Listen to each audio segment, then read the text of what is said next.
திடீர்னு உங்க வீட்டு முன்னாடி ஒரு கருப்பு கலர்ல கவுன் போட்ட ஒரு பெண்ணு எதுவுமே பேசாம கம்முன்னு உட்காந்துருக்காங்க. நீங்க அவங்க கிட்ட போய் பேசினாலும் அவங்க எந்த ஒரு பதிலும் சொல்ல மாட்டாங்க. அவங்க யாரு என்ன ஏது அப்படின்ட்டு உங்களுக்கு எதுவுமே தெரியல. ஆனா அந்த லேடிக்கு வந்து பாத்தீங்கன்னா நீங்க யாரு, உங்களுக்கு என்ன வேணும், உங்களுக்கு என்ன பிரச்சனை அப்படின்ட்டு எல்லாமே தெரியுது. அப்படிதான் ஹீரோனோட வீட்டுக்கு முன்னாடி வந்து பாத்தீங்கன்னா ஒரு வயசான பெண் வந்து உட்காடுறாங்க. ஹீரோன் எவ்வளவுதான் போய் பேசினாலும் அந்த லேடி வந்து பாத்தீங்கன்னா எந்த ஒரு பதிலும் சொல்ல மாட்டாங்க. ஆனா அதுக்கு பத்தி ஹீரோன் யாரு, அவங்களுக்கு என்ன பிரச்சனை அப்படின்னு சொல்லிட்டு எல்லாத்தையும் தெரிஞ்சுக்கிட்டு ஹீரோன் எதிர்பார்க்காத நேரத்துல அவங்களுக்கு ஒரு ட்விஸ்ட் ஒன்னு சொல்றாங்க. அது என்ன ஏது அப்படின்ட்டு நம்ம பயத்தோட பார்த்த படம் தான் 2025ல ரிலீஸ் ஆன தி வுமன் இன் யார்ட் அப்படின்ற ஒரு படம். இந்த படத்தோட முழு கதையும் கேட்கறதுக்கு முன்னாடி முதல்ல யாராச்சும் இந்த வீடியோ பார்த்துட்டு இருக்கீங்கன்னா நீங்க கேட்டுக்கொண்டிருப்பது மிஸ்டர் ரசிகன் யூடியூப் சேனல். இந்த சேனல் உங்களுக்கு பிடிச்சிருக்குன்னா மட்டும் சப்ஸ்கிரைப் பண்ணி பக்கத்துல வர பெல் பட்டியும் சேர்த்து கிளிக் பண்ணிக்கங்க. டெலிகிராம்ல ஃபாலோ பண்ணாதவங்க ஃபாலோ பண்ணிக்கங்க. இப்போ நாம இந்த படத்தோட கதைக்குள்ள போயிடலாம். இந்த படத்தோட தொடக்கத்திலேயே ஒரு பாய்ஸ் ஓவர்ல தான் கதையை ஸ்டார்ட் பண்றாங்க. நேத்து நைட்டு ஒரு கனவு கண்டேன். அந்த கனவுல வந்து பாத்தீங்கன்னா நம்ம புதுசா ஒரு வீட்டுக்கு குடி போறோம். அந்த வீட்டுக்கு போனதுமே உனக்கு பிடிச்ச மாதிரி வீட்டை டெக்கரேட் பண்றோம். டெக்கரேட் பண்ணிட்டு வீட்டை நீ பசங்க நாய்க்குட்டி அப்படின்ட்டு ரொம்ப சந்தோஷமா வாழ்ந்துட்டு இருக்கோம். வீட்டுக்கு ஏத்தாப்புல ஒரு மிகப்பெரிய ஒரு யார்ட் இருக்கு. அந்த யார்ட்ல உனக்கு பிடிச்ச மாதிரி நிறைய செடிகளை வளர்த்துட்டு இருக்கிறோம். ஆனா வீட்டுல ஒரே ஒரு குறை மட்டும் தான், வீட்டுக்குன்னு சரியா பேர் வைக்கல. அந்த பேரை நீ தான் வைக்கணும் அப்படின்னு சொல்லிட்டு படுத்துட்டு இருக்க ஒரு பொண்ணை காட்டுறாங்க. இவங்க தான் நம்ம படத்தோட ஹீரோயின். அப்ப இம்மா நேரம் யார் பேசிட்டு இருந்தா அப்படின்னு சொல்லி கேட்டா அதுவும் ஹீரோயின் தான். அவங்க வந்து பாத்தீங்கன்னா அவங்க கணவருக்காக ஒரு மெசேஜை ரெக்கார்ட் பண்ணி வச்சிருப்பாங்க. அதை தான் இம்மா நேரம் கேட்டுட்டு இருக்காங்க. ஹீரோயினை பத்தி சொல்லணும்னா இவங்களுக்கு கல்யாணம் ஆயிட்டு 2 பசங்க இருக்காங்க. ரீசெண்டா வந்து பாத்தீங்கன்னா ஒரு கார் விபத்துல அவங்க ஹஸ்பண்ட் இறந்து போயிருப்பாரு. அதே விபத்துல தான் வந்து பாத்தீங்கன்னா ஹீரோனுக்கு அடிபட்டு இருக்கும். அதனால வந்து பாத்தீங்கன்னா அவங்க டிப்ரெஷன்ல போயிருக்காங்க. இப்படி இவங்க அந்த ரெக்கார்டை திருப்பி திருப்பி கேட்டுட்டு இருக்கும் போது ஹீரோனோட பையன் வந்து என்ன பண்றானா வீட்டுல இருக்கிற ஜன்னல் எல்லாத்தையும் திறந்து விட்டுட்டு சூரிய ஒளி அவங்க அம்மா மேல படுற மாதிரி வைக்கிறான். இதனால கடுப்பான அவங்க அம்மா என்ன சொல்றாங்கன்னா இன்னும் கொஞ்ச நேரம் தூங்குறேன், ஜன்னல சாத்து அப்படின்ற மாதிரி சொல்றாங்க. எது இன்னும் கொஞ்ச நேரம் தூங்குறியா, மணி என்ன தெரியுமா, வீட்டுல ஏற்கனவே கரண்ட் கிடையாது, லைன்மேனுக்கு கால் பண்ணு அப்படின்ற மாதிரி சொல்றான். சரின்ட்டு அவங்க அம்மா என்ன பண்றாங்கன்னா பையன் போனதும் ஏஞ்சி எனக்கு ஒரு சக்தி கொடு தெய்வமே அப்படின்ற மாதிரி சொல்லிட்டு கடவுள் கிட்ட வேண்டுறாங்க. நான் ஏற்கனவே சொன்ன மாதிரி ஹீரோனுக்கு மொத்தம் 2 பசங்க. இது அம்மா உடம்பு சரியில்லை அப்படின்றனால பையன் என்ன பண்றானா வீட்டுல இருக்கிற பல வேலைகளை அவன் தான் பார்த்துட்டு இருக்கான். வீட்டுக்கு வெளியில இருக்க கோழி குண்டை திறந்துடுறது, நாயை கட்டிட்டு சாப்பாடு வைக்கலாம்னு சொல்லி போறப்ப அதோட ஃபுட்டு காலி ஆயிட்டு அப்படின்னு சொல்லிட்டு பழைய சோற போறது அப்படின்ட்டு வீட்டுல இருக்கிற முக்காசு வேலையை அவன் தான் பார்த்துட்டு இருக்கிறான். அதே மாதிரி சமைக்கலாம் அப்படின்னு சொல்லிட்டு கிச்சன் பக்கம் போயிட்டு அடுப்பு ஆன் பண்ண போனா அங்க வந்து பாத்தீங்கன்னா தீப்பெட்டி இல்ல. சரின்ட்டு அட்டிக்குல இருக்க அவங்க அப்பாவோட டிராயரை ஓபன் பண்ணி அதுல இருக்கிற ஒரு லைட்டர் எடுத்துட்டு அடுப்ப சமைக்கிறான். அப்ப அவங்க அம்மா என்ன பண்றாங்கன்னா சரி லைன்மேனுக்கு கால் பண்ணலாம் அப்படின்னு சொல்லிட்டு போன் எடுத்து பாக்குறாங்க. போன்ல சுத்தமா சார்ஜ் கிடையவே கிடையாது. இப்ப பையன் என்ன பண்றானா சமைச்சிட்டு இருக்கும்போது தங்கச்சிக்காரி நான் ஹெல்ப் பண்ணட்டுமா அப்படின்னு சொல்லி கேட்கறான். அண்ணா அதை காதுல வாங்கவே இல்லை. அப்ப அண்ணங்காரனுக்கு தெரியாம தங்கச்சி கத்தி எடுத்துட்டு நிக்கிறா. இதை பார்த்து அம்மாக்காரி என்ன பண்றானா அண்ணங்காரனை பிடிச்சி செம்மையா திட்டிட்டு இருக்கா. தங்கச்சி வந்து பாத்தீங்கன்னா கத்தி வச்சு நின்னுட்டு இருக்கா. அதை கவனிக்காம நீ என்ன பண்ணிட்டு இருக்கா அப்படின்னு சொல்லி கேட்கறப்ப அண்ணங்காரன் வந்து பாத்தீங்கன்னா எதையும் கண்டுக்காம சாப்பாடு ரெடி சாப்பிடுறவங்களா பாங்க அப்படின்னு சொல்லிட்டு நேரா டைனிங் டேபிள் போய் உட்கார்றான். உட்கார்ந்த மேல எல்லாரும் சாப்பிட்டுட்டு இருக்காங்க. அப்படி சாப்பிட்டுட்டு இருக்கும்போது வந்து பாத்தீங்கன்னா அம்மா லைன்மேனுக்கு கால் பண்ண சொன்னேனே பண்ணியா அப்படின்னு சொல்லிட்டு பையன் கேட்கிறப்ப அம்மா என்ன சொல்றாங்கன்னா பண்ணல, போன்ல சுத்தமா சார்ஜ் இல்ல அப்படின்ற மாதிரி சொல்றாங்க. உடனே கோவப்பட்ட அண்ணங்காரன் என்ன பண்றான்னா செம்மையா கத்திட்டு இருக்கான். உனக்கு எத்தனை வாட்டி சொல்றேன் போன்ல கொஞ்சமாச்சும் சார்ஜ் வைன்ட்டு ஏன் கேட்க மாட்டேற அப்படின்னு சொல்லிட்டு கத்துறப்ப பதிலுக்கு அம்மா என்ன சொல்றாங்கன்னா ஏன் போனால கொஞ்ச நேரம் கூட வீடியோ கேம் விளையாடாம இருக்க முடியாதா, 24 மணி நேரமும் வீடியோ கேம் தானே விளையாண்டுட்டு இருக்க, ஏன் கொஞ்ச நேரம் வெயிட் பண்ண முடியாதா அப்படின்னு சொல்லி கேட்கிறப்ப இங்க பாரு நான் வீடியோ கேம் விளையாடாம வெயிட் பண்ண முடியும், ஆனா பிரிட்ஜ்ல இருக்கிற ஐட்டம்லாம் கெட்டு போயிடுமே அப்படின்ற மாதிரி சொல்றப்ப ஒன்னும் பிரச்சனை இல்ல, அந்த பிரிட்ஜ் நம்ம ஓபன் பண்ணாமலே இருந்தா போதும் அப்படின்ற மாதிரி அம்மா சொல்றாங்க. எல்லாம் சாப்பிட்டுட்டு இருக்காங்களே சாப்பாடு சரியா ஒத்துக்கல போல இருக்கு, இல்ல நல்லா இல்ல போல இருக்கு. அவங்க அம்மாவோட முகம் வந்து பாத்துட்டு ஒரு மாதிரி ஆகுது. அம்மா என்னத்த சமைச்ச அப்படின்னு சொல்லிட்டு அவங்க அம்மா கேட்கறப்ப வீட்டுல என்ன இருந்துச்சோ அதை தான் சமைச்சேன் அப்படின்ற மாதிரி சொல்றாங்க. என்கிட்ட முன்னாடியே சொல்லிருக்கலாம்ல சாப்பாடு வந்து பாத்தீங்கன்னா கெட்டு போயிட்டு இருக்கு போல இருக்கு அப்படின்னு சொல்லிட்டு அதை நோட் பண்ணிக்கிறேன் அப்படின்ற மாதிரி சொல்லிட்டு ஃபீல் பண்றாங்க. ஏன்னா இவங்கள்ட்ட இருக்கிற சாப்பாடு இப்ப கொஞ்சம் கொஞ்சமா வந்து பாத்தீங்கன்னா காலி ஆயிட்டு இருக்கு. அப்ப இவங்களோட நாய்க்குட்டியும் வந்து பாத்தீங்கன்னா கத்த ஆரம்பிக்கிறான். ஏன்டா அவன் கத்துறான் அப்படின்னு சொல்லி கேட்கறப்ப இல்ல அவனுக்கு வந்து பாத்தீங்கன்னா டாக் ஃபுட் ஆயிட்டு வீட்டுல இந்த பழைய ஃபுட்டு தான் போட்டேன் அதனாலதான் கம்ப்ளைண்ட் பண்றான் போல இருக்கு அப்படின்ற மாதிரி சொல்றப்ப நான் ஏற்கனவே சொல்லியிருக்கேன்ல நாய் ஃபுட் ஆக போறதுன்னா முன்னாடியே என்கிட்ட சொல்லு அப்படின்னு சொல்லிட்டு இப்ப எதுக்கு அதுக்கு பழைய சோறெல்லாம் போட்ட தின்னாதுன்னு தெரியாதா, சரி அதை நான் நோட் பண்ணிக்கிறேன், நாயை கூட்டு போய் வெளில காட்டு அப்படின்ற மாதிரி சொல்றாங்க. சரின்ட்டு பையன் என்ன பண்றானா நாயை கூட்டிட்டு வெளில போறான். அப்ப அவங்க அம்மா வந்து பாத்தீங்கன்னா தனக்கு வந்து லெட்டர் எல்லாத்தையுமே வந்து பாத்தீங்கன்னா எடுத்து பார்த்துட்டு இருக்காங்க. ஏற்கனவே இவங்க வந்து டிப்ரெஷன்ல இருக்காங்க அப்படின்றதுக்காக நிறைய பேர் வந்து பாத்தீங்கன்னா இவங்களுக்கு ஆறுதலுக்காக நிறைய லெட்டர் எல்லாம் போட்டிருக்காங்க. அந்த லெட்டர் எல்லாம் இவங்க பார்த்துட்டு இருக்கும்போது அவங்களுக்கு ஒரு இல்லூஷன் வருது. என்னன்னு சொல்லி பார்த்தா அவங்க கணவர் கூட கார்ல போயிட்டு இருக்கும்போது தான் விபத்து ஏற்பட்டிருக்கும். அந்த விபத்து எப்படி ஏற்பட்டுச்சு அப்படின்னு சொல்லிட்டு அவங்க நினைச்சு பார்த்துட்டு இருக்கப்ப டக்குன்னு வந்து பார்த்தா அவங்க பையன் வந்துட்டு வீட்டுக்கு யாரில் வந்து பார்த்தா யாரோ ஒருத்தவங்க உட்காந்துருக்காங்க, முகம் முழுக்க கருப்பா கவர் பண்ணிருக்காங்க, நான் என்ன பேசினாலும் அவங்க பதில் சொல்ல மாட்டாங்க, என்னன்னு சொல்லி பாரு அப்படின்ற மாதிரி சொல்றப்ப அம்மா பையன் பொண்ணு 3 பேருமே வந்து பார்த்தா அப்படியே ஜன்னல் வழியா பாக்குறாங்க. அவங்கள பாக்குறதுக்கு வினோதமா இருக்கு. அதுக்கு ஹீரோன் என்ன சொல்றாங்கன்னா யாரோ தங்க பைட் தவறி வந்துட்டாங்க போல இருக்கு, ரெஸ்ட் எடுக்கிறதுக்காக உட்காந்துருக்காங்க, அவங்கள பத்தி நம்ம எதுவும் பேசணும் விட்டுரும் அப்படின்ற மாதிரி சொல்றாங்க. ரெஸ்ட் எடுக்கிறவங்க எதுக்கு உச்சி வெயில உட்காந்துருக்கணும் அப்படின்ற மாதிரி பையன் கேட்கிறப்ப என்ன பிரச்சனையோ போ அப்படின்ற மாதிரி சொல்லிட்டு ஹீரோயின் விலக பாக்குறப்ப அவங்கள பாக்குறப்ப அந்த சின்ன பொண்ணுக்கு வந்து பாத்தீங்கன்னா லைட்டா பயமா இருக்கு. அம்மா அவங்கள பாக்கிறது எனக்கு பயமா இருக்கு அப்படின்ற மாதிரி சொல்றப்ப இல்லம்மா அவங்க பயப்போக்கம் தான் சும்மா உட்காந்துருக்காங்க அப்படின்ற மாதிரி சொல்றப்ப அந்த குழந்தை பயமுறுத்துறதுக்காக அண்ணங்காரன் என்ன சொல்றானா மேபி அவங்க கிறந்து போய் பேய கூட வந்து உட்காந்துருக்கலாமே அப்படின்ற மாதிரி சொல்றான். இதனால ஹீரோயின் என்ன பண்றாங்கன்னா சரி இங்கே இருங்க நான் போய் யாருன்னு சொல்லி கேட்டு வரேன் அப்படின்னு சொல்லிட்டு நேரா என்ன பண்றாங்கன்னா அவங்க கிட்ட போயிட்டு அம்மா நீங்க யாருங்க நீங்க எதுக்கு இங்க உட்காந்துருக்கீங்க அது வெயில உட்காந்துருக்கீங்க வீட்டுக்குள்ள வரீங்களா அப்படின்ற மாதிரி சொல்லிட்டு ஃபார்மாலிட்டிக்கு பேசுறாங்க. ஆனா பதிலுக்கு அந்த லேடி கிட்ட இருந்து வந்து பாத்தீங்கன்னா எந்த ஒரு பதிலுமே வரல. அவங்க வந்து பாத்தீங்கன்னா அமைதியா இருக்கிறாங்க. அப்போ ஒரே ஒரு குரல் கேக்குது அம்மா நான் யாரு அப்படின்னு சொல்லிட்டு அதை தாங்க நானும் கேட்கிறேன் நீங்க யாரு அப்படின்னு சொல்லிட்டு அதுக்கு அந்த லேடி என்ன கேக்குறாங்கன்னா அம்மா நான் யாரு எதுக்கு இங்க வந்திருக்கேன் அப்படின்னு சொல்லி கேட்கிறப்ப அது ஹீரோயின் என்ன சொல்றாங்கன்னா ஆமாங்க நீங்க யாருங்க நீங்க எதுக்கு இங்க வந்திருக்கீங்க அப்படின்னு சொல்லி கேட்கிறப்ப சரி என்ன விடு உன் பேர் என்ன அப்படின்னு சொல்லி கேக்குறாங்க. என்னோட பேர் வந்து பாத்தீங்கன்னா ரமண்டா அப்படின்றாங்க. ரமண்டானா அப்படின்னா என்ன அப்படின்னு சொல்லி கேட்கிறப்ப ரமண்டானா ரமண்டா தான் அதுக்கு என்ன அர்த்தம் இருக்க போகுது அப்படின்னு சொல்லிட்டு ஹீரோயின் கேட்கிறப்ப சரி இதான் உன்னோட வீடா அப்படின்ட்டு பதிலுக்கு அந்த லேடி கேட்கறாங்க. இதனால ஹீரோயின் வந்து பாத்தீங்கன்னா இந்த லேடிக்கு யாரு ஏதுன்னு தெரியல நம்மளை பத்தி எல்லாம் கேட்கறாங்க அப்படின்னு சொல்லிட்டு என் ஹஸ்பண்ட் வந்து பாத்தீங்கன்னா வெளியே போயிருக்காரு அவர் வீட்டுக்கு திரும்பி வந்த கடத்த எதா இருந்தாலும் பேசிக்கலாம் நான் உள்ள போறேன் அப்படின்ற மாதிரி சொல்றப்ப உன் ஹஸ்பண்ட் திருப்பி வரமாட்டாரு அவர் இறந்து போயிட்டாரு அப்படின்னு சொல்லிட்டு லெஃப்ட்ல திரும்பி பாக்குறாங்க. பார்த்தா அவங்க விபத்துக்குள்ளான அந்த ட்ரக் வந்து பாத்தீங்கன்னா அந்த இடத்துல நிக்குது. அப்ப இவங்களுக்கு எல்லாமே தெரிஞ்சிருக்குதான் அப்படின்னு சொல்லிட்டு ஹீரோயின் என்ன பண்றாங்கன்னா அந்த இடத்த விட்டு போலாம் அப்படின்னு சொல்லி பாக்குறாங்க. அப்ப வந்து அந்த கருப்பு கலர் கவுன் போட்ட அந்த லேடி என்ன பண்றாங்கன்னா அவங்க கையை காட்டுறாங்க. கையை முழுக்க வந்து பாத்தீங்கன்னா ரத்தமா இருக்கு. என்னன்னு சொல்லி பார்த்தா எங்க வீட்டுல வளர்த்துட்டு இருந்த கோடி எல்லாத்தையும் போட்டு தள்ளிட்டு அந்த கிழவி வந்து உட்காந்துருக்கு போல இருக்கு. சரிட்டு ஹீரோயின் என்ன பண்றாங்கன்னா பக்கத்துல இருக்க கார் ஷெட்டுக்கு போயிட்டு போன் சார்ஜ் போட்டாங்களா அதை எடுக்கலாம்னு சொல்லி பாக்குறாங்க. ஆனா அது வந்து பாத்தீங்கன்னா ஆனே ஆகல சார்ஜ் ஏறல போல இருக்கு. அப்ப உள்ள இருக்கிற தங்கச்சியும் அண்ணனும் வந்து பாத்தீங்கன்னா அம்மா அம்மா எதுக்கு அங்க போயிருக்காங்க அப்படின்னு சொல்லி கேக்குறப்ப அண்ணங்காரன் என்ன சொல்றானா நீ பயப்படாத இருந்தாலும் நான் பாத்துக்கிறேன் அப்படின்ற மாதிரி சொல்லிட்டு பாத்துட்டே இருக்கிறாங்க. ரொம்ப நேரமா அந்த நாய்க்குட்டி வர பாத்தீங்கன்னா குலைச்சிட்டே இருக்குது. அப்ப இந்த கிழவி என்ன பண்ணுதுன்னா கையை வந்து பாத்தீங்கன்னா லைட்டா அந்த நாய்கிட்ட காட்டுது. அதுல இருந்து ஒரு நிழல் மாதிரி வருது. அந்த நாய் வந்து பாத்தீங்கன்னா அப்படியே அமைதியாகிற மாதிரி தெரியுது. இங்க இருந்து கார் ஷெட்டுக்குள்ள போன அம்மாவும் திரும்பி வரல. இவங்களும் வந்து பாத்தீங்கன்னா வினோதமா உட்காந்துருக்காங்க. எனக்கு என்னமோ சந்தேகமா இருக்கு சொல்லிட்டு அண்ணங்காரன் என்ன பண்றானா நான் வெளில போய் பார்க்க போறேன் அப்படின்னு சொல்லிட்டு கதவை திறக்கிறான். கதவை திறந்தமே அம்மாக்காரி உள்ள வந்துட்டு அம்மா எங்க போற அப்படின்னு சொல்லி கேட்கறப்ப உங்களை காணல அதை பார்க்கறது தான் போறேன் அப்படின்ற மாதிரி சொல்றாங்க. ஒண்ணு பார்க்கணும் உள்ள போ அப்படின்ற மாதிரி சொல்லிட்டு உள்ள கூட்டு வராங்க. அம்மா அவங்க யாருமா அவங்க என்னமா பிரச்சனை அப்படின்னு சொல்லி கேட்கறப்ப அவங்க யாரு என்னன்னு தெரியல ஏதோ நர்சிங் போல இருக்கு அப்படின்ற மாதிரி சொல்றாங்க. நர்ஸ் அவங்க எதுக்கு இங்க இருக்காங்க தெரியலப்பா பார்க்கறதுக்கு வயதான லேடி மாதிரி இருக்காங்க ஏதோ மறதியால வந்துட்டாங்க போல இருக்கு ஆனா நர்ஸ் தான் அப்படின்ற மாதிரி சொன்னாங்க. அப்படின்றப்ப நர்ஸ்னா வெள்ளை கவுன் போட்டிருப்பாங்க இவங்க எதுக்கு கருப்பு கவுன் போட்டிருக்காங்க அப்படின்ற மாதிரி சொல்றப்ப எந்த பிரச்சனையும் இல்ல கம்முனு உட்காரு அப்படின்ற மாதிரி சொல்றாங்க. இப்படி அம்மா பையன் ரெண்டு பேரும் மாறி மாறி பேசிட்டு இருக்கிறப்ப தங்கச்சிக்காரி என்ன சொல்றான்னா அந்த லேடி வந்து பாத்தீங்கன்னா வீட்டு பக்கத்துல வந்துட்டாங்க அப்படின்ற மாதிரி சொல்றா. போய் பார்த்தா கொஞ்சம் அப்படியே பக்கத்துல வந்து ஒரு நிழல்ல உட்கார்ந்து இருக்கிற மாதிரி தெரியுது. இது சரிப்பட்டு வராது இவங்களை பார்க்க கொஞ்சம் வினோதமா இருக்காங்க. அப்போட துப்பாக்கி வந்து பாத்தீங்கன்னா என் கிட்ட தான் இருக்கு நான் அதை எடுத்துட்டு போய் கொடுக்க போறேன் அவங்கள மிரட்ட போறேன் அப்படின்ற மாதிரி சொல்லிட்டு அண்ணங்காரன் சொல்றப்ப அம்மா என்ன சொல்றாங்கன்னா தேவையில்லாத வேலையெல்லாம் பார்த்துட்டு இருக்க போ உன்ன ரூம்ல போயிட்டு உட்காந்து வேடிக்கை பாரு போ அப்படின்ற மாதிரி சொல்லி அனுப்புறாங்க. இதனால கோவப்பட்ட அண்ணங்காரன் என்ன பண்றான்னா நேரா தன்னோட ரூமுக்கு போயிட்டு அங்க இருந்து இந்த லேடியை வந்து பாத்தீங்கன்னா வேடிக்கை பார்த்துட்டு இருக்கிறான். இவங்க வீட்டுல இருந்து எங்க பார்த்தாலுமே வந்து பாத்தீங்கன்னா அந்த கேட பார்க்க முடியும். அதே மாதிரி தான் வந்து பாத்தீங்கன்னா செட் பண்ணிருக்காங்க. அப்ப வந்து பாத்தீங்கன்னா அம்மா கறி கொஞ்ச நேரம் கழிச்சு நேரம் தான் பையன் கிட்ட போயிட்டு நீ எங்க இருந்து பார்த்தாலும் அந்த கேள்வி வந்து பாத்தீங்கன்னா நல்லா தெரியும் பட் நீ எனக்கு வேணும் அப்படின்றக்காகத்தான் நான் இந்த மாதிரி சொல்றேன் ஏன் என்ன புரிஞ்சுக்க மாட்டேற அப்படின்ற மாதிரி சொல்லிட்டு அந்த பையனை வந்து பாத்தீங்கன்னா சமாதானப்படுத்துறாங்க. அதுக்கடுத்து அவன் அதுலயே உட்காந்து தூங்கிட்டு இருக்கான். அந்த பக்கம் தங்கச்சிக்காரி வந்து பாத்தீங்கன்னா டிராயிங் வரைஞ்சிட்டு இருக்கான். தன்னோட பேர் வந்து பாத்தீங்கன்னா கரெக்டா எழுதுறதுக்கு பிராக்டிஸ் எடுத்துட்டு இருக்கா. இப்படி போயிட்டு இருக்கும் போது கொஞ்ச நேரம் கழிச்சு தூக்கத்துல இருந்து கேஞ்சப்ப அவங்க அம்மா கிட்ட என்ன சொல்றானா அம்மா நமக்கு தான் பயமா இருக்குல்ல நம்ம பக்கத்துல இருக்க ரிலேட்டிவ் வீட்டுக்கு போயிடலாமா அப்படின்ற மாதிரி சொல்லி கேட்கிறப்ப முடியவே முடியாது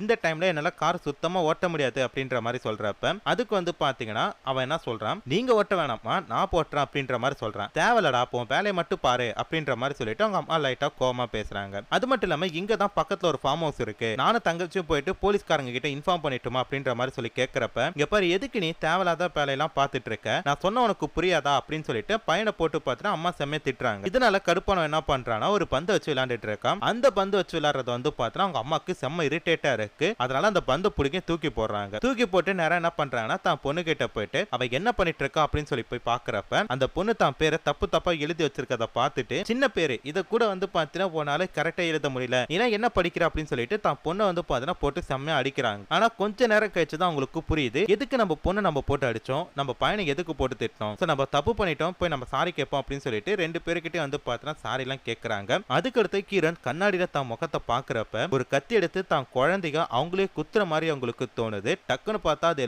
இல்லூஷன் மாதிரி தெரியுது. அதனால என்ன பண்றாங்கன்னா அது அப்படியே வந்து கொஞ்சம் பயத்தோட பாத்துட்டு இருக்காங்க. ஆனா நிஜத்துல கையில வந்து பாத்தீங்கன்னா உங்க பெண் குழந்தைக்கு பத்தி ஒரு பில்லோ மட்டும்தான் இருக்கு. நடக்கிற எல்லாத்தையும் வந்து பாத்தீங்கன்னா அண்ணங்காரன் பார்த்துட்டு தான் இருக்கிறான். அப்படி அவன் பார்த்துட்டு இருக்கிற கொஞ்ச நேரத்திலே வந்து பாத்தீங்கன்னா அந்த தங்கச்சிக்காரி வந்து பாத்தீங்கன்னா அலற ஆரம்பிக்கிறா. என்னன்னு சொல்லி பார்த்தா பார்த்தா அந்த பொண்ணோட காதுல வந்து பார்த்தா ஏதோ கிளாஸ் ஏதோ குத்திட்டு போல இருக்கு. ஏமா என்னாச்சு அப்படின்னு சொல்லி கேட்கிறப்ப கிச்சன் பக்கம் போனா குத்திருச்சு அப்படின்ற மாதிரி சொல்றான். அதுக்கு அம்மா என்ன சொல்றாங்கன்னா, என்ன கேட்காம கிச்சன் பக்கம் போக கூடாதுன்னு சொல்லியிருக்கேன்ல, எதுக்கு நீ போன அப்படின்னு சொல்லிட்டு செம்மையா திட்டிட்டு இருக்காங்க. பணங்காரன் என்ன பண்றானா, அந்த குழந்தைக்கு வந்து பார்த்தா ஃபர்ஸ்ட் எய்ட் பண்ணிட்டு இருக்கான். அப்படி ஃபர்ஸ்ட் எய்ட் பண்ணிட்டு இருக்கிறப்ப திரும்பி பாக்குறப்ப அந்த லேடி வந்து பார்த்தா இன்னும் பக்கத்துல வந்துட்டாங்க. இதனால கடுப்பான அண்ணங்காரங்க என்ன பண்றானா, இதுக்கு மேல வந்து பார்த்தா சரிப்பட்டு வர முடியாது, அவளை நான் போட்டு தள்ளிட போறேன் அப்படின்ற மாதிரி சொல்லிட்டு நேரா என்ன பண்றானா, கோவத்தோட அந்த வீட்டை விட்டு வெளில போறான். வெளில போறப்போ ஒரு பெயிண்டிங்கை நமக்கு காட்டுறாங்க. இந்த பெயிண்டிங் வரைஞ்சது வேற யாருமே கிடையாது, படத்தோட ஹீரோயின் தான். அப்படி என்ன வரைஞ்சிருக்காங்கன்னா, ஒரு கருப்பு கலர் லேடி உட்கார்ந்து இருக்கிற மாதிரி காட்டுறாங்க. எக்ஸாக்டா சொல்ல போனா வீட்டுக்கு வெளியில ஒருத்தி உட்கார்ந்து இருக்கால, அவள மாதிரியே வந்து பார்த்தா ஒருத்தி உட்கார்ந்து இருக்கிற மாதிரி தெரியுது. இப்படி இவங்க பார்த்துட்டு இருக்கப்ப அந்த பையன் நேரா என்ன பண்றானா, அதுக்கடுத்து வந்து பார்த்தா கோழி எல்லாம் இறந்து போயிருக்கு. இதெல்லாம் இவன் பார்த்துட்டே இருக்கிறான். சரி கார் ஷெட்டுக்கு போயிட்டு கார் ஸ்டார்ட் பண்ணலாம்னு சொல்லி பாக்குறப்ப கார் ஸ்டார்ட் ஆக மாட்டேங்குதாச்சா.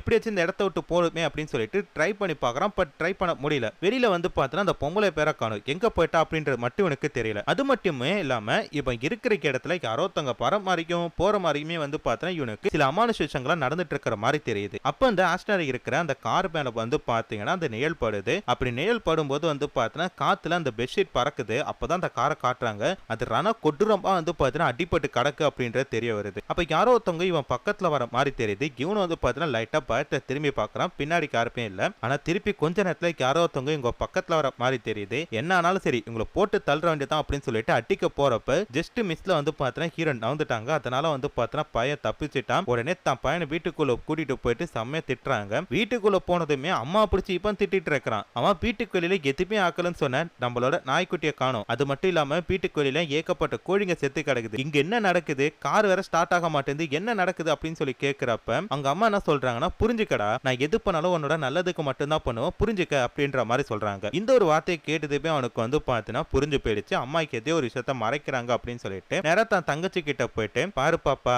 அம்மாவை நம்ம நம்பவே கூடாது, நம்மள நம்ம தான் காப்பாத்திக்கணும், ஏன்னா அம்மா ட்ரீட்மெண்ட்ல இருக்காங்களே அப்படின்ற மாதிரி சொல்றப்ப அவங்க அம்மா என்ன பண்றாங்கன்னா, கோவப்பட்டு கையில கிடைக்கிற எல்லா பொருளுமே தூக்கி அவன் மேல போடுறாங்க. நீங்க எதை தூக்கி போட்டாலும் சரி, இனி நான் பாத்துக்கிறேன் அப்படின்ற மாதிரி சொல்லிட்டு நேரா என்ன பண்றான்னா அவங்க அப்பாவோட பெட்ரூமுக்கு போயிட்டு துப்பாக்கி எடுத்து பாக்குறான். துப்பாக்கி எடுத்து பார்த்தா அதுல ஒரே ஒரு டோட்டா தான் இருக்கு. அவங்க அம்மா என்ன பண்றாங்கன்னா, கதவு தர அப்படின்ற மாதிரி சொல்லிட்டு கதவு தட்டிட்டு இருக்காங்க. இவன் திறக்க மாட்டான் அப்படின்றக்காக பின்பக்கமா போலாம் அப்படின்னு சொல்லிட்டு பேக் சைடு வரைய போறப்ப அவங்க அம்மா கால் தடிக்கு கீழே வந்துட்டாங்க. அப்படி கீழே விழுந்ததுமே பொண்ணு என்ன பண்றானா, அம்மாக்கு என்னாச்சு அப்படின்னு சொல்லிட்டு அவங்கள போய் தூக்கி ஹெல்ப் பண்ணிட்டு இருக்காளாம். அந்த நேரம் பார்த்து அந்த லேடி என்ன பண்றானா, இன்னும் கொஞ்சம் முன்னாடி வரத இவங்க யாருமே வந்து பார்த்தா கவனிக்காம விட்டுட்டாங்க. அண்ணங்காரன் என்ன பண்றான், துப்பாக்கி எடுக்கிறான். துப்பாக்கி எடுத்துட்டு நேரம் தங்கச்சி கிட்ட போயிட்டு, என்ன ஆனாலும் சரி அம்மாவை பெல்ல விட்டுறாதா அப்படின்ற மாதிரி சொல்லிட்டு நேரம் கதவு திறந்து அந்த லேடி முன்னாடி துப்பாக்கி வச்சு நிக்கிறான். இங்க பாரு, நீ யாரு ஏது அப்படின்ட்டு எனக்கு தெரியல, ஆனா எங்களை பயமுறுத்துற அப்படின்ற மட்டும் எனக்கு நல்லா தெரியுது. என் கையில துப்பாக்கி இருக்கு, துப்பாக்கி 10 என காட்டி நீ உண்மையை சொல்லனா உன்னை போட்டு தள்ளுறோம் அப்படின்ற மாதிரி சொல்றான். ஆனா அந்த லேடி வந்து பார்த்தா எதுவுமே சொல்லாம அமைதியா உட்காந்துருக்காங்க. இவனு வந்து பார்த்தா அப்படியே 1 2 அப்படின்னு சொல்லிட்டு என்ன ஆரம்பிக்கிறான். ஆனா அந்த லேடி கொஞ்சம் கொஞ்சமா கெஞ்சி உன் பக்கத்துல வந்துட்டு இருக்காங்க. இவனு பயப்படாம அப்படியே வந்து பார்த்தா எண்ணிட்டு இருக்கும்போது டக்குன்னு வந்து பார்த்தா அந்த லேடி என்ன பண்றாங்கன்னா, தான் முகத்துல போட்டிருக்கிற அந்த பருதா விளக்குறாங்க. பாக்குறதுக்கு ரொம்ப வயசானவங்களா கிடையாது, ஒரு யங்கான லேடி மாதிரி தான் தெரியுறாங்க. அம்மா நீங்க யார் அப்படின்னு சொல்லி கேட்கிறப்ப அதுக்கு பதில் கிடையாது. நீ உங்க அம்மா சொல்லிட்டு இருக்க எல்லாத்தையும் நம்பிட்டு இருக்கியா, குறிப்பா சொல்ல போனா அந்த ஆக்சிடென்ட் நடந்த எல்லாத்தையும் நம்பிட்டு இருக்கியா அப்படின்னு சொல்லி கேட்கிறப்ப இவன் எந்த ஒரு பதிலுமே சொல்ல போய் உங்க அம்மா கிட்ட கேளு அப்படின்ற மாதிரி சொல்லும் போய் நேரா என்ன பண்றாங்கன்னா, அவங்க அம்மா கிட்ட போய் என்ன ஆச்சு அப்படின்னு சொல்லி கேட்கறாங்க. என்னடா என்ன ஆச்சு அப்படின்னு சொல்லி கேட்கிறப்ப, உனக்கும் அப்பாக்கு என்ன ஆச்சு, அப்பா எப்படி இறந்து போனாரு, நீ வந்து கார் ஆக்சிடென்ட் எல்லாம் இறந்து போயிட்டாருன்னு சொல்ற, ஆனா அங்க இருக்கிற உருவம் வேற ஒன்னு சொல்லுது, எனக்கு உண்மை தெரிஞ்சாக்கணும் அப்படின்ற மாதிரி சொல்றப்ப அம்மாக்காரி வந்து பார்த்தா ஒரு உண்மையை சொல்றான். அதாவது கொஞ்ச நாளுக்கு முன்னாடி வரைக்கும் பார்த்தா ஹஸ்பண்ட் அண்ட் ஒய்ஃப் 2 பேருமே வந்து பார்த்தா ஒரு ரொமான்டிக் டின்னருக்காக ஒரு இடத்துக்கு போயிருப்பாங்க. சாப்பிட்டுட்டு ரொமான்டிக்கா பேசிட்டு இருக்காங்க. ஆனா இந்த வீட்டை பத்தி பேசுற வரைக்குமே உங்களுக்குள்ள எந்த ஒரு பிரச்சனையுமே வரல. அப்படி வீட்டை பத்தி பேச ஆரம்பிக்கும் போது ஹீரோயின் வந்து என்ன சொல்றாங்கன்னா, இந்த வீடு வந்து பார்த்தா நல்லா தான் இருக்கு, பட் எனக்கு பிடிக்கல அப்படின்ற மாதிரி சொல்றாங்க. ஏமா என்னாச்சு, எனக்கு பசங்க எல்லாருக்குமே பிடிச்சிருக்கு அப்படின்ற மாதிரி சொல்றப்ப, பிடிச்சிருக்கு, ஆனா இந்த வீட்டுல வேலை பார்க்கறதுக்கு வேலை ஆட்களே கிடையாது, சிட்டில இருக்கும்போது என்னோட வேலை பல பேர் பார்த்தாங்க, இப்ப நான் வந்து பார்த்தா பல பேர் வேலையை பார்க்க வேண்டியிருக்கு, எனக்கு பிடிக்கல அப்படின்ற மாதிரி சொல்றாங்க. இந்த மாதிரி வாழ்க்கை எதிர்பார்த்து தானே நம்ம காத்துட்டு இருந்தோம், நல்லா தானே இருக்கு அப்படின்ற மாதிரி சொல்றப்ப எனக்கு பிடிக்கல அப்படின்ற மாதிரி சொல்றாங்க. சரி கொஞ்ச நாள் பொறுத்துக்க, நானும் கூட சேர்ந்து வீட்டுல ஹெல்ப் பண்றேன், அது வரைக்கும் பொறுத்துக்க முடியுமா அப்படின்னு சொல்லி கேட்கிறப்ப முடியாது, நான் சிட்டிக்கு போறேன் அப்படின்ற மாதிரி சொல்லிட்டு ஹீரோயின் என்ன பண்றாங்கன்னா, கோவப்பட்டுட்டு சாவி எடுத்துட்டு போயிட்டு கார்ல ஏறி உட்காந்துட்டாங்க. எப்பயுமே வந்து பார்த்தா ஹீரோ தான் வண்டி ஓட்டுவாரு, ஆனா இப்ப இவங்க சாவி எடுத்துட்டு போய் உட்கார்ந்தனால இவங்களும் போட்டுட்டோம் அப்படின்ற மாதிரி சொல்லிட்டு ஹீரோ என்ன பண்றாங்கன்னா சைடு சீட்ல உட்காந்துட்டு அப்படியே கார்ல போயிட்டு இருக்காரு. அப்படி போகும்போது அப்ப பேக் மிரர் வழியா வந்து பார்த்தா யாரோ ஒருத்தவங்க நிக்கிற மாதிரி ஹீரோனுக்கு தெரியுது. யார் அப்படின்னு சொல்லிட்டு திரும்பி பாக்குறப்ப அவங்க ஏத்தாப்புல வந்து லாரியை கவனிக்காம விட்டுட்டாங்க. பனி புகையில லாரி வந்து கூட தெரியல போல இருக்கு. அந்த ஒரு விபத்துல வந்து பாத்தீங்கன்னா அவங்க ஹஸ்பண்ட் இறந்து போயிட்டாரு, ஹீரோனுக்கு அடிபட்டுட்டு. இதுதான் வந்து பார்த்தா ஹீரோன் என்ன பண்ணிட்டு பண்ணிட்டு இருக்காங்க, தான் மனசுக்குள்ள போட்டு புழுங்கிட்டு இருக்காங்க. டிப்ரெஷனுக்கு இதுதான் காரணம் அப்படின்னு சொல்லிட்டு. உங்க அப்பா வந்து பாத்தீங்கன்னா எல்லாமே நம்ம நல்லதுக்கு தான் பண்ணாரு, பட் நான் தான் புரிஞ்சுக்காம போயிட்டேன் அப்படின்ற மாதிரி சொல்லிட்டு கிரண் பேசிட்டு இருக்கிறப்ப அப்ப வந்து பாத்தீங்கன்னா கிரண் தூக்கி போட்ட அந்த பந்து வந்து பாத்தீங்கன்னா வீட்டுக்குள்ள கிடக்குது. அதை பார்த்ததுமே அந்த சின்ன பொண்ணு என்ன பண்றான்னா அந்த பந்தை எடுக்க போறா. அப்படி அந்த பந்தை தொட்டதுமே இந்த வீட்டுக்குள்ள அந்த பேய் வந்துருச்சு அப்படின்றத எல்லாருக்கும் உணர்த்துற விதமா வீட்டுக்குள்ள இருக்கிற எல்லா பொருளுமே வந்து பாத்தீங்கன்னா தையா தக்கா அப்படின்ற மாதிரி ஆட ஆரம்பிக்குது. இதை அந்த பொண்ணு பார்த்துட்டு இருக்கிறப்பதான் அந்த பேயோட உண்மையான ரூபத்தை காட்டுறாங்க. நிழல்ல வந்து கொடூரமான ஒரு பேய் மாதிரி இருக்கு. அந்த உருவம் என்ன பண்ணுனா வீட்டுல இருக்க எல்லா பொருளுமே போட்டு தட்டார் துட்டார் அப்படின்னு சொல்லிட்டு உடைக்க ஆரம்பிக்குது. அப்ப அங்க இருக்கிற எல்லாரும் பயத்துல என்ன பண்றாங்கன்னா அவங்க இடத்துல போய் பதுங்கிறதுக்காக முயற்சி பண்றப்ப அந்த சின்ன பொண்ணு என்ன பண்ணுதுன்னா இது புடிச்சிட்டு போகிறதுக்கு ட்ரை பண்ணுது. அப்ப வந்து பாத்தீங்கன்னா அம்மாக்காரி என்ன பண்றா, ஒரு ஓவியத்தை எடுத்துட்டு போயிட்டு அந்த நிழல்ல தெரியிற ஜன்னல்ல வந்து பாத்தீங்கன்னா வெளிச்சத்தை வர முடியாத மாதிரி ட்ரை பண்ண அந்த உருவம் வந்து பாத்தீங்கன்னா அந்த குழந்தைய விட்டுட்டு போயிட்டு இப்ப அந்த குழந்தைய எடுத்துட்டு இவங்க எல்லாம் என்ன பண்றாங்கன்னா அப்படியே ஒரு இடத்துல போய் உட்கார ஆரம்பிக்கிறாங்க. மாடி மேல இருக்குன்னு நினைக்கிறேன். அப்படியே கொஞ்சம் கொஞ்சமா வந்து பாத்தீங்கன்னா இருட்ட ஆரம்பிக்குது. ஏற்கனவே இந்த வீட்டுல வந்து பாத்தீங்கன்னா கரண்ட் கிடையாது. வீட்டுக்கு வெளியில உட்காந்துட்டு இருந்தா அந்த பொம்பளை வீட்டுக்குள்ளே வந்துட்டா. இவ யாரு என்ன எதுக்கு இந்த மாதிரி பண்ணிட்டு இருக்கா அப்படின்ட்டு எதுவுமே உங்களுக்கு தெரியல. இந்த மாதிரி நேரத்துல வீட்டுல கரண்ட் இல்ல, இருட்டவும் ஆரம்பிச்சிருச்சு. அவங்க எப்படி பயத்துல உட்காந்துருப்பாங்க அப்படின்னு சொல்லிட்டு பாருங்க. கிட்டத்தட்ட நடுராத்திரி இருக்கும்னு நினைக்கிறேன். அப்ப அந்த ரூம்குள்ள யாரோ ஒருத்தவங்க நடக்கிற மாதிரி ஏதோ உருட்டுற மாதிரியோ சத்தம் கேட்டுட்டு இருக்கு. என்னன்னு சொல்லிட்டு அண்ணங்கார லைட் அடிச்சு பாக்குறப்ப ஒரு சேர் இருக்கு. இந்த சேர் எதுன்னு தெரியுதா? வீட்டுக்கு வெளியில அந்த லேடி போட்டு உட்காந்துட்டு இருந்தால அதே சேர் தான். இதை பார்த்துட்டு இவன் பாந்துட்டு இருக்கிறப்ப டக்குன்னு வந்து பார்த்தனா அந்த உருவம் இந்த இடத்துக்குள்ள வருது. இதை பார்த்தவன் இன்னும் பயப்பட ஆரம்பிக்கிறான். எப்படியாச்சும் இந்த இடத்த விட்டு போகணும் அப்படின்னு சொல்லி பாக்குறப்ப அந்த பேயை வந்து பார்த்தனா அவங்க அம்மாக்காரி அட்டாக் பண்ண பாக்குறான். அம்மாக்காரியால அந்த பேயை அட்டாக் பண்ண முடியல. அவளு வந்து பார்த்தனா அந்த நேயெல்லாம் மாட்டிக்கிட்டா. டக்குனு இப்ப அது ஒரு பெண் உருவமா வந்துட்டு நேரா அந்த சின்ன பொண்ணு கிட்ட போயிட்டு பயப்படாத, நான் தான் உங்க அம்மா பேசுறேன், அம்மா கிட்ட பா அப்படின்ற மாதிரி சொல்லி கேட்கிறப்ப அம்மா தானே அப்படின்னு சொல்லிட்டு அந்த புளியும் போது டக்குல வந்து பார்த்தா அந்த உருவம் அந்த குழந்தைய தூக்கிட்டு டிசப்பாயிண்டர் ஆயிட்டு அந்த இடத்துல அம்மாக்காரி வந்துட்டு என்னாச்சு பாப்பா எங்க அப்படின்னு சொல்லி கேட்கிறப்ப அந்த பையன் நடந்த எல்லாத்தையும் சொல்றான். எப்படியாச்சும் என் பொண்ணை காப்பாத்தணும், அது வெளில தான் இருக்கும் பா அப்படின்னு சொல்லிட்டு இவங்க லைட் எடுத்துட்டு போறாங்க. வெளில போய் பாக்குறப்ப வீட்டுக்குள்ளே வந்து பாத்தீங்கன்னா புதுசா ஒரு ரூம் இருக்கு. முன்ன பின்ன இந்த ரூமை பார்த்தே கிடையாது. அதனால அம்மாக்காரி என்ன பண்றாங்கன்னா என்ன பிரச்சனை வரும் தெரியல, நான் மட்டும் போறேன் அந்த லைட்டை கூட அப்படின்னு சொல்லிட்டு நேரா அந்த ரூம் குள்ள போறாங்க. போய் பார்த்தா ஹீரோனோட ஹஸ்பண்ட் அந்த இடத்துல படுத்துருக்காரு. பொண்டாட்டியை பார்த்ததும் எப்படி இருக்க,